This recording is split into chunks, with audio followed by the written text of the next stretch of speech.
Hi, I'm Randall Forsyth, and yes, I was on American Ninja Warrior. American Ninja Warrior! Not one, but 2 seasons. And no, I did not get airtime. And here's what happened. So, let's rewind this thing back to June of 2015, Season 7 of American Ninja Warrior, the San Pedro Military Regionals. You know, with American Ninja Warrior, they're thinking military personnel are the toughest we got. We need to ramp this thing up. And ramp it up, they did. They threw everything at us that they could think of. And I wasn't shown, but one of my buddies was. And we're going to go through his video, and I'm going to kind of walk you through what happened to me and what I was thinking and where I failed. All right, so this is my buddy, Dion Graham. I got to meet him while at American Ninja Warrior. Got to train with him. Pretty awesome guy. He's a Navy officer. Don't know if he's still doing that. But as you can see, he was pretty yoked, pretty strong. And me and him finished pretty much the same. So here we go. I'll walk you through it. Is the destroyer. This guy. First, you're going to see we did the quintuple steps there. Pretty simple. Blue rail tacks because we're going straight into it.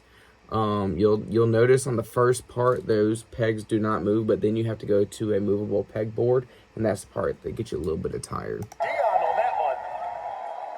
Back in his high school days, Dion played football, basketball, wrestling, and ran track. Nowadays, spends most of his time in the gym working out 4 to... I completed this obstacle, I believe, right around 122, so I would have already been off of this obstacle. 5 days a week. That 90 there, that works out pretty well whenever you're doing these peg boards.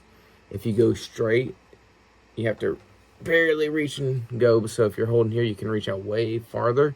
But you have to have a lot of grip strength, forearm strength, back muscles to hold that pose.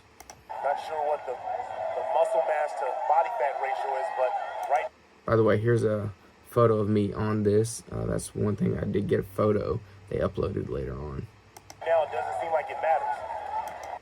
So you'll see I actually went to the monkey bar technique, and it worked pretty well for me. His initials are... I fell the first night and at the city qualifiers. And I did make it a little bit farther, and I'll explain all this. So this right here, they're probably going to show, but as he goes up that first part and then back, the farther you go, it starts off about a full length right here, but then it gets down to the very tips at the very end. And you're pretty gassed, especially if you're not taking any breaks. So that's how I was. I was kind of rushing through, not taking any breaks. And we'll discuss a little bit more here at the end. 180 pounds like that, it's hard. Get through the cargo net on the jump angle. So if you saw where his hands were right there, let's see if I can back it up. For that, he has exhausted a lot of upper body strength. And he's using all arms to get those legs up there. So look at his fingers, see how it is right now. He's got kind of a full grip on there. Yeah, like that. Technique is so important. Even a guy like Dion can't muscle his way. Got to keep them heels on there. That's what everybody was pretty much doing. There's no way you're going through that. I pulled real hard and I hit it and I missed it, but that was like my max effort and I was gassed out after that.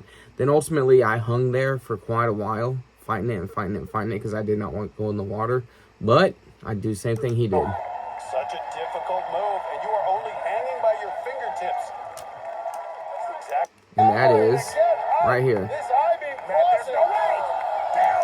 Boom, the big splash down. That's exactly what happened to me. So right after this, for the city qualifier, was the warped wall. So I did not get to the warped wall on this one.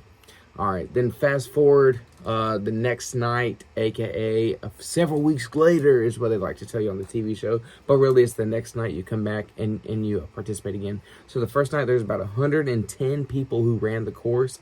I actually finished 17th. You have to be in the top 30 to move on, so I was able to move on to the next night. The next night I went on, and I actually made that transition. But as you get down even farther, if you follow my mouse, past right here where it says fail, I was right there, and as I held it, I was upside down like this.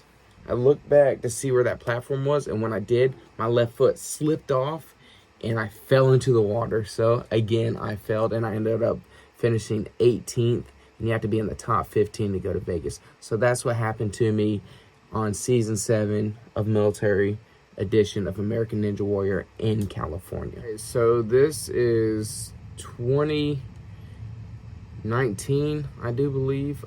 It's about March time frame. I actually went to this place because I had the gym, the Frog Ninja Academy, and I wanted to test the course because you're allowed to go test the course. Well, while I was there, they actually do a lottery system of people who can compete, and they'll draw from a hat. And I actually they drew me number 3, so I was the 3rd person to run the course overall. And if you're seeing this and you're the first one, I need you to write down in the comments right now, $100. If you're the first one to comment that, you just won the $100, and I need you to let me know, and I'm gonna message you so I can send you that money. Congratulations. I got a little bit of video of that from behind the scenes, and I'll upload that, but so that you can understand better, I'm gonna do a side-by-side kind of and explain it. So they changed up the quintuple steps to like these floating steps that get higher up and smaller as you go. You see here. Straight into a rope, catch that. I swung back and then off. He made the dismount right away. All right, so the 2 people ahead of me actually fell on this obstacle. You grab this right here, you swing forwards. Ooh. Yes!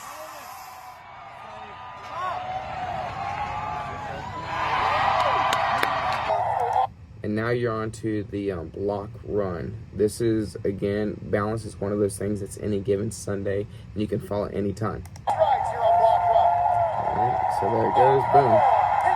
He made it look super easy.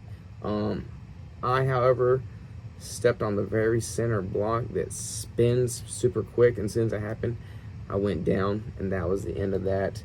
And the end of my run in American Ninja Warrior for 2019 season 11. I'm gonna look forward to get back to it. It's just had some things go on. Went up to Connecticut, broke my ankle, tore my ACL. Life happened, and here I am now. But for those of you who are always wondering what happened to me and why you can't see me on television, that is why. Well, that's not why. So I'll tell you why.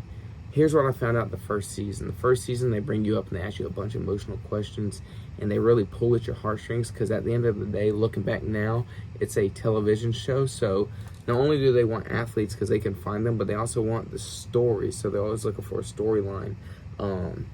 They asked me about my dad, and I honestly, I said, you know, I'm surprised he lived as long as he did. He lived a pretty rough lifestyle. I wasn't very emotional. I didn't cry. I was also thinking about still having to run the course. And next thing you know, I watched the show, and they didn't show me. So that's how I took it from there. And I think I didn't get airtime in this one because I just didn't get far enough.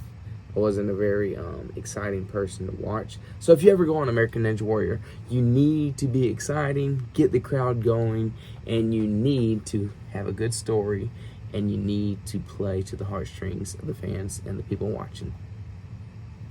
Hope you understood what I told you. If you have any more questions, drop it down in the comments. I'll try to throw up some pictures I can find. But other than that, thanks for listening to me. Like and subscribe to this channel, and hit the bell to get notifications to hear about more things I have to tell you in the future. Take it easy.